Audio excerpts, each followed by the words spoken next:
E aí pessoal, aqui quem fala é o Guto e sejam bem-vindos a mais um vídeo. Como prometido, eu trouxe outro vídeo de Banana Fish, porque eu não vou deixar Banana Fish morrer, como eu prometi pra vocês. Como o final de Banana Fish do anime foi daquele jeito, tem muita gente que fica querendo saber o que realmente aconteceu com o Ash, com o Ed e tudo mais. E algumas pessoas falaram sobre o Garden of Light, que é um dos spin-offs que se passam depois de toda a história. Eles estão no último volume do mangá, no volume 19, logo depois do término da história principal. Daí a gente tem o Angel Eyes, que é a história de como o Ash e o Shorter se conheceram, que eu já fiz um vídeo, vou deixar aqui nos cards. E depois a gente tem o Garden of Light, que é uma história que se passa em torno de 7 anos depois de todos os acontecimentos. Então se você quer saber melhor o que aconteceu com o Ed, com o Sing e com o Ash depois de todos esses anos, então você tem que assistir esse vídeo. Inclusive o pessoal da página Banana Fish Brasil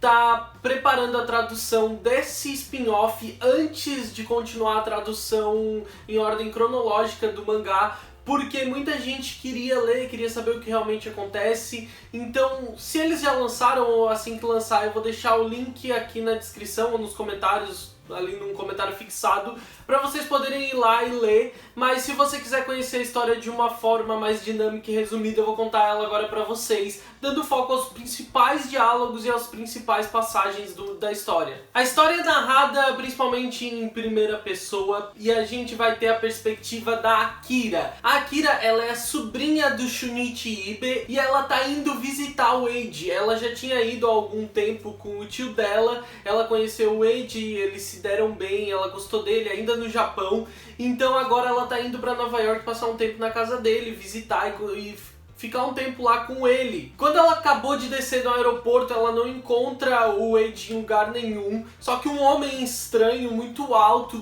ainda jovem, vem com uma placa dizendo Akira e tudo mais, e tenta levar ela, dizendo pra ela que é amigo do Ed, e esse é o Shing. O Shing agora é um universitário de 23 anos e virou um baita de um homem maravilhoso. Aquele moleque que tinha, sei lá, 14 anos na época, agora é um baita de um homem muito alto. Então ele explica pra Akira que o Eiji acabou se enrolando no trabalho e não pode vir buscar ela, e que ele pediu pra ele levar ela pra casa. Chegando na casa, a gente vai ver o Eiji. O Eiji agora é um fotógrafo profissional e ele tem longos cabelos bem escuros e ele tem um parceiro, um grande amigo, que é o Buddy, que é um cachorro. E lá então ele fala pra Akira que aquele é o Shing, que é um amigo dele de longa data. Eles ainda contam pra Akira que deu certo e o Eiji ele vai fazer uma grande exposição finalmente. E ela fica contente porque o Eiji diz que pode levar ela pra ver. Ela então pede pro Eiji que ela queria conhecer a grande biblioteca central, que tem uns leões na frente e tudo mais, e o Eiji fica desconfortável nesse momento, porque a biblioteca pública é a biblioteca onde o Ash morreu e o Eiji ainda não superou aquilo. Então o Shing diz que ele tem uns livros para devolver e que ele vai levar ela, se ela quiser, e que também pode levar ela pro Central Park. Depois que a Akira acaba adormecendo, o Shing pergunta pro Eiji se ele não superou ainda. E o Eiji, antes mesmo de responder, ele pergunta pro Shing se o Shing já superou. E então essa conversa termina sem nenhum dos lados responder, porque claramente nenhum dos dois superou a morte do Ash ainda. O Shing faz uma ligação internacional e a gente sabe que ele tá falando com o Yuchilung.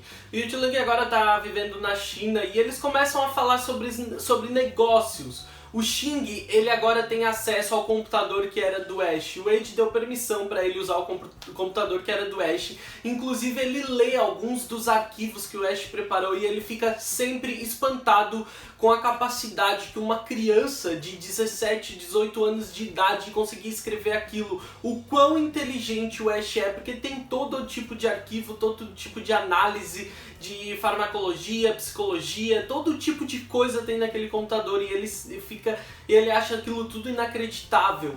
Ele e o Yuchilung falam sobre negócios e em determinado momento o Shing repreende ele por algumas ações e o Yuchilung diz que o Shing está começando a soar como Ash, que isso é normal até, porque ele sempre idolatrou o Ash de uma forma absurda. O Yuji-Lang então pergunta se o Xing ele tem olhado tanto as coisas, os arquivos do Ash, e o Xing, muito animado, ele começa a falar que aquilo tudo é muito interessante, tudo que tem lá é muito interessante, que o Ash era claramente muito inteligente, todos os textos e os arquivos naquele computador são incríveis, e que é incrível como uma pessoa de 17, 18 anos de idade conseguia fazer aquilo. Ele diz que chega a ser irritante a capacidade, a inteligência dele. E o Yuji-Lang percebe o quão animado o Xing ficou e fala pra ele que ele sempre fica muito animado falando do Ash, mas que ele também tem a curiosidade de um dia poder fazer essa viagem pela mente do Ash, que seria através do computador. E o Yuji-Lang pergunta então se ele tá indo na casa do Eiji com frequência ainda. O Xing meio que não quer falar sobre isso, só que o Yuji-Lang diz que não tem problema, que ele também tem responsabilidade sobre as obrigações que o Xing tem hoje em dia com o Eiji, porque o Xing e o Yuji-Lang são os reais culpados pela morte do Ash. Então o Yuji-Lang ainda dá um aviso pro Xing. Ele diz que não adianta o Xing lutar contra as memórias dele, que é pra ele tentar superar isso, e que um dia ele pretende deixar Nova York nas mãos do Xing.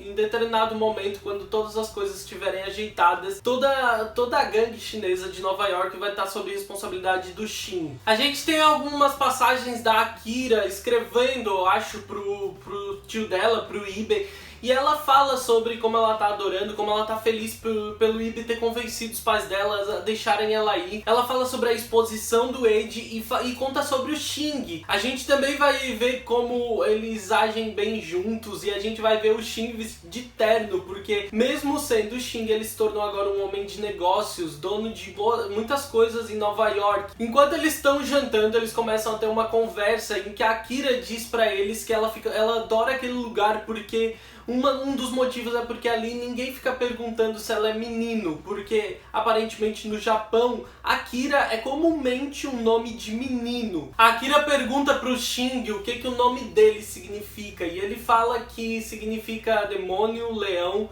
e culpa. A gente vai ter uma passagem aqui que a palavra culpa mexe muito com o Xing e com o Eiji, justamente pelo fato de que o Xing ele ainda não aceitou o fato de que ele se sente culpado pela morte do Ash. O Eiji então fala pra Akira, pergunta se ela não gosta do nome dela, e ela diz que não.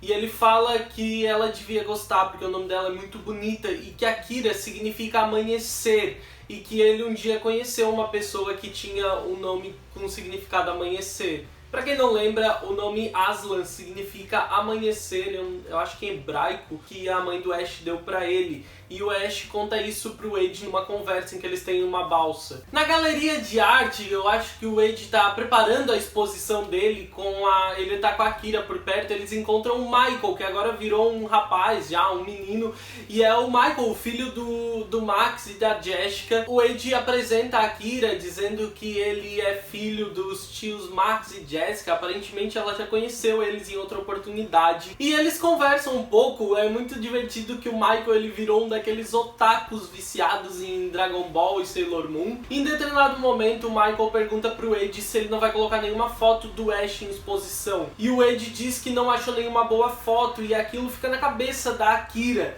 que quando chega em casa ela tá olhando algumas fotos, um álbum de fotos do Eiji, e ela vê que algumas fotos foram retiradas do álbum, e elas têm apenas na legenda a letra A e uma data ou um lugar, e ela vai ficando cada vez mais curiosa. Ela começa a lembrar de outras coisas, como a vez em que o tio dela, o Ibe, estava ligando pro Eiji, estava falando com ele e perguntando sobre o Green Card, se ele ainda não conseguiu esquecer o Ash, se ele ainda fica pensando nele. E então fica na cabeça dela, quem é esse tal de Ash? A Akira, cheia de curiosidade, vai atrás do Xing, que tá treinando boxe. Além de ser empresário, estudante, um homem bonito, ele ainda luta boxe muito bem. E ela encontra com ele e pergunta se ele conhece alguém chamado Ash. E ela diz que estava vendo as fotos do Eiji e aquela letra A deixou ela curiosa. E ele diz pra ela ir pra casa, mas ele já vai mostrar porque Ash na real é o nome do computador dele. Chegando lá no quarto, ele fala que esse é o computador e ela não aceita bem aquela resposta e pergunta: ah, esse computador então foi usado pela pessoa chamada Ash? O Xing conta pra ela que sim e que agora ele usa o computador com autorização do Wade. A Akira, bastante curiosa, pergunta pro Xing se o Wade amava essa pessoa chamada Ash e ele responde que sim, ele amou muito essa pessoa. Então a Akira pergunta pra ele se essa pessoa, se esse Ash era bonito, e o Xing diz que era lindo, que era quase difícil acreditar o quão bonito ele era. Ele fala que era loiro, de olhos verdes e que tinha um andar super gracioso e ele ainda era alto. Além de tudo, tinha um QI super elevado, acima de 200, um QI surreal. A Akira fica aparentemente com ciúmes ao saber disso, ao saber o quão incrível essa pessoa Ash era, e ela decide voltar pra galeria pra se ocupar. O Xing ainda acha aquele momento bastante engraçado de ver a Akira com aquele ciúme, mas ele fica pensativo, ele começa a pensar no Ash e sobre o que o Yatchulang disse, sobre ele não lutar contra as próprias memórias, porque ele não vai vencer. O Xing então começa a falar com o computador, e ele olha pro computador e pergunta se ele tá satisfeito, porque o Wade agora é dele pra sempre. O Xing ainda comenta sobre o momento da morte do Ash. É uma parte curiosa e uma parte bastante triste, porque ele lembra daquele momento e ele se pergunta sobre o que o Ash estava pensando naquele momento, sendo que a faca não atingiu nenhum dos órgãos vitais dele, e ele ficou lá deitado sobre a mesa da biblioteca, que hoje em dia o Wade já não consegue nem se aproximar daquela biblioteca, ele não chega nem perto, nem na rua daquela biblioteca. E o Ash naquela noite ficou lá sofrendo, agonizando, enquanto o sangue saía do corpo dele, e ele acabou morrendo por hemorragia. O Xing ainda lembra de estar reconhecendo o corpo do Ash, e a gente tem um quadro dele, aparentemente no necrotério, reconhecendo o corpo do Ash. E ele pensa: pô, como tu conseguiu ainda morrer sorrindo? E então ele pensa: será que foi por causa disso? E ele tem em mãos a carta que o Wade escreveu naquela época pro Ash. E ele ainda lê o trecho em que o Wade diz que o Ash nunca estará sozinho, que a alma dele vai sempre estar junto com ele. E ele pensa na carta em como aquilo provavelmente foi o motivo do Lau ter conseguido matar ele. Que aquilo era praticamente uma carta de amor e que seria o único jeito dele baixar a guarda bastante pro Lau conseguir dar uma facada nele. O Xing ainda fala que ele não pode nunca deixar o Wade saber disso, porque o Wade vai se sentir culpado se ele souber que a carta provavelmente foi o motivo. E ele garante, falando pro computador, parecendo um louco, garante pro Ash que ele vai tirar o Wade dele, que ele vai fazer o Wade esquecer ele, porque senão o Wade nunca mais vai conseguir ser feliz. A gente vai ver então o Wade dando uma entrevista por causa da galeria, e a entrevistadora fala sobre as obras dele, o que ele tenta captar nelas. E o Wade fala sobre as fotografias, sobre o que ele tenta captar nelas, sobre o fato dele tentar captar duas perspectivas sempre. Então ele fala que, como um amigo dele disse uma vez, que a gente sabe que foi o Ash, Nova York é um lugar estranho, porque lá tudo é belo e horrendo ao mesmo tempo, tudo é doce e desprezível ao mesmo tempo, tudo tem um lado obscuro e um lado cheio de luz. O Ash ainda fala para a entrevistadora que ele ama ambos, ele ama tanto a luz quanto a escuridão. E isso é realmente uma reflexão sobre o Ash, porque o Ash sempre foi isso, ele sempre foi um lado cheio de ternura, cheio de amor, e ele sempre foi um lado cheio de algo que as pessoas não conseguiam, algo de nada bom, a escuridão onde ele cresceu, o fato dele ser um assassino a sangue frio. Ele sempre foi muita luz e ele sempre foi muita escuridão, e o Wade sempre amou tudo nele. E quando eles estão falando sobre isso, a Akira pergunta pro Michael, que tá ali também, se ele conhece o tal do Ash, uma pessoa chamada Ash. E o Michael diz que conhece sim, e que ele é o herói dele. E isso dá um estalo na cabeça da Akira, porque ela achava que era uma menina. Até o momento ela achava que Ash era uma mulher. Então ela encontra com o Xing e pergunta pra ele se o Ash era um homem. O Xing responde que sim e pede pra eles saírem dali. Eles vão então ao antigo esconderijo onde o Xing e os capangas dele viviam. Lá ele começa a falar pra Akira sobre o Ash. A Akira conta que descobriu sobre o Ash pelo Michael. Pergunta se esse tal de Ash era amante do Wade. O Xing então explica pra ela que a relação deles não era exatamente sexual, mas que os dois realmente se amaram muito, que eles estavam ligados de corpo e alma, e que provavelmente eles se amavam tanto quanto dois amantes. E aquilo vai deixando a Akira cada vez mais surpresa, ela vai ficando cada vez com mais sede de conhecer, de saber mais do Ash. Então ela pergunta se esse Ash ele foi morto, e o Shing conta que foi pelo irmão dele. O Shing conta que sim, que isso aconteceu há 7 anos atrás, e a Akira lembra do Eiji ter ido pro Japão e antes ter voltado ferido, porque ele tinha acabado de levar um tiro, e antes mesmo das feridas dele sararem, ele já estava voltando para Nova York, que provavelmente foi quando ele soube do que tinha acontecido com o Ash. E depois que ele voltou para Nova York, ele nunca mais voltou pro Japão, e ele vive ali desde então. O Shin fala pra Akira que a morte do Ash virou a vida do Eiji de cabeça para baixo e que ele mudou muito. O Eiji então aparece ali, ele diz que não achou eles na exposição, na galeria, então imaginou que eles estavam aqui. Ele pede então pra Akira ir pra casa, que ele precisa falar com o Shin um pouco, e ela diz que vai e se compromete a fazer janta pros 3. Então, assim que ela sai, o Eiji pergunta pro Shing se ele realmente mudou tanto assim. O Shing, então, em um ato desesperado, ele abraça o Eiji e ele pede pro Eiji esquecer o Ash. Ele diz que o Eiji precisa superar aquilo e ele precisa ser feliz. Ele não consegue aceitar, ele quer que o Eiji seja feliz. Então o Eiji diz pro Shing, ao ver a reação dele, que ele tá pensando em ir a Cap Code amanhã. E ele convida o Shing pra ir junto, ele diz que vai levar também o Buddy, o cachorrinho e a Akira. E aquilo deixa o Shing bastante surpreso, porque pra quem não lembra, Cap Code é a cidade onde o Ash nasceu. Chegando a Cap Code, a Akira acha o lugar lindo, e o Eiji diz pra ela que aquele é o lugar onde o Ash nasceu. Ela fica encantada com o lugar. Então o Eiji, ele vê de relance uma pessoa de costas com cabelos loiros bem compridos, e ele corre pra aquela pessoa, ele pede pra todo mundo sair da frente, e quando ele chega, aquela pessoa não é o Ash. É uma cena muito triste de se ver, porque o Eiji teve um breve momento de esperança, mesmo sabendo que não existia esperança alguma nesse momento. A Akira sai pra levar o Buddy pra passear, e então o Shing pergunta se o Eiji não tem vontade de deixar a Akira morando ali com ele. E o Eiji conta então qual é a história da Akira, quais são os reais problemas dela. Ela nasceu, só que o pai dela realmente queria um menino. Ele sempre desejou que fosse um menino, tanto que por isso ela leva o nome de Akira, que é comumente o nome masculino lá. Só que o pai dela sempre disse na frente dela coisas como: ah, eu queria que você fosse um menino, o seu nome é masculino porque eu queria que você fosse um menino. E ele sempre repetiu isso, ele nunca aceitou o fato de ter uma filha mulher, e ele repete isso constantemente mesmo na frente dela. Então ela, quando ela foi ficando mais velha, ela foi tendo alguns problemas de saúde. Também o Ibe-san contou pra ele em uma carta que esses problemas de saúde começaram muito na época da menstruação dela, e que ela meio que culpa isso coincidentemente, e também ela se culpa muito, ela não aceita o fato de ser uma menina e acha que o pai dela não volta mais pra casa por causa disso, e a culpa é dela. O Shing olha pro Eiji, então fala que ele estava enganado, que aparentemente o Eiji não mudou em nada. O Shing diz que o Eiji sempre teve esse dom de escutar o último pedido de socorro das pessoas, um SOS, e ele usa como exemplo o Buddy. Ele diz que nenhuma das outras pessoas perto tinha percebido aquele filhotinho preso em uma lata de lixo, e que o Eiji escutou, viu ele e acolheu, adotou o Buddy.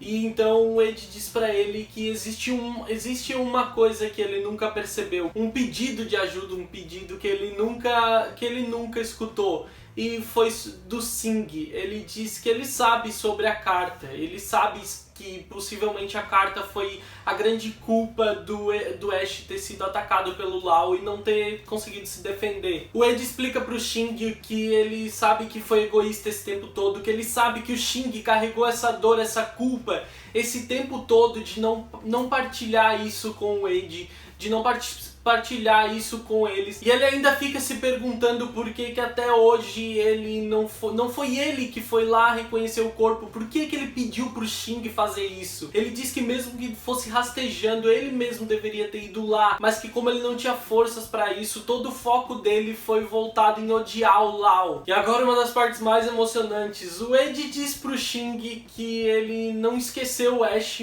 que ele nunca vai esquecer o Ash, só que isso não quer dizer que ele não vai ser feliz. e que tanto ele quanto o Xing sabem que o Ash viveu 100% a vida dele. E o Ed diz que a única coisa que ele pode fazer é ficar agradecido por ter a honra de passar um tempo com aquele que foi uma força vital, brilhante, miraculosa na vida dele. Ele então se desculpa com o Xing por ter deixado o Xing passar por isso tudo sozinho até agora. E o Xing ainda fala pra ele se desculpa porque ele ainda se sente responsável. Ele diz que sabe que nunca vai poder substituir o Ash. Então o Ed diz pra ele que não, que ele nunca vai poder substituir o Ash, assim como ninguém nunca vai poder substituir ele. Então a Akira tá ali e escuta o final da conversa, e o Ed vê ela e diz que assim como ninguém nunca vai poder substituir a Akira, então ele fala pra ele que o nome verdadeiro do Ash era Aslan, e que Aslan significa amanhecer. Então a Akira abraça o Ed e começa a chorar. Então a gente lembra do momento em que o Ibe tirou uma foto do Eiji com a Akira. O Xing mostra essa foto pra ela logo no começo da história. E então a gente tem o Eiji falando pra ela que ele ama ela e que ele ama o nome dela. Então o Ed volta pra casa e ele busca as fotos do Ash. Ele ainda se desculpa por ter deixado elas guardadas tanto tempo. Ele diz, me desculpe por ter deixado você guardado tanto tempo, como se isso fizesse alguma diferença. Então a gente tem a visão do Ed sentado chorando depois de observar várias fotos do Ash e várias fotos dele com o Ash. Então quando eles voltam de Capcode pra Nova York, o Ed colocou uma foto do Ash, uma foto clássica que os fãs de Banana Fish conhecem, do Ash na janela. Ele colocou essa foto bem no fundo da galeria e deu o título de Amanhecer pra ela. A Akira vê a foto e diz que o jovem que tá na foto, ele tá com um rosto muito tranquilo e muito sereno, parece que tá dormindo ou rezando, e que ele é realmente muito lindo. E ela fica surpresa, porque aquele é o Ash. Então acho que uma das passagens que eu não gosto dessa história, que eu acho que é um final péssimo, ela podia ter terminado com a visão da foto da galeria, da exposição do Ash. Não, a gente tem um momento em que a Akira, ela tá no carro com o Xing esperando o Eiji porque eles vão viajar, e ela fala que ela tá feliz de ter nascido mulher. Isso é um momento bom porque ela finalmente superou o grande problema dela. Ela tá feliz de ter nascido uma mulher e ela diz que ela pode virar um mulherão, voltar pra Nova York e casar com o Eiji. Só que o Xing ainda diz que ele vai ser um velho capenga quando ela for um mulherão e tudo mais. É pra ser um momento cômico, onde o Xing ainda diz pra ela que quando ela virar um mulherão é pra ela voltar a Nova York, e ela diz que realmente vai. E basicamente acaba por aqui quando o Ed volta pro carro. Eu não gosto dessa passagem porque depois em algumas outras obras da Akimi Yoshida a gente vai descobrir que o Xing e a Akira realmente casaram, só que se você for ter a perspectiva desde já, o Xing tem 23 anos e a Akira tem 10, 11. A Yoshida é realmente muito problemática em vários momentos. Então se você não conhecia a história, as certezas, a superação do Ed sobre a morte do Ash, eu espero que tenha ficado claro pra você. Eu aconselho que você leia o mangá, porque diversos detalhes eu tenho que retirar pra gravar o vídeo, pra ele não ficar muito extenso, porque senão eu acabaria fazendo uma leitura desse capítulo pra vocês. É uma história muito bonita, eu fico muito emocionado lendo ela, principalmente naquele momento em que o Eiji diz pra eles que não é que ele não seja feliz, ou que ele nunca mais vai ser feliz. As passagens são realmente muito emocionantes, é uma história incrível. Eu acho muito triste porque ela confirma a morte do Ash, mas ela é uma passagem que vale muito a pena ser lida. E é uma das grandes expectativas dos fãs que o Estúdio Mapa adapte esse spin-off. Eu espero que não, porque se eles adaptarem vai confirmar a morte do Ash no anime também, e isso vai ser muito triste. Porque, como eu sempre falo, enquanto eles não adaptarem Guardian of Light, pra mim o Ash tá vivo. Eu espero que você tenha gostado desse vídeo. Se você gostou, deixa o seu like aqui embaixo. Se você já leu Guardian of Light, deixa a sua opinião sobre a história aqui embaixo. Eu espero muito que você tenha gostado. Se você é novo por aqui, se inscreva no canal, por favor. E eu vejo vocês no meu próximo vídeo. Um grande beijo. Tchau, tchau.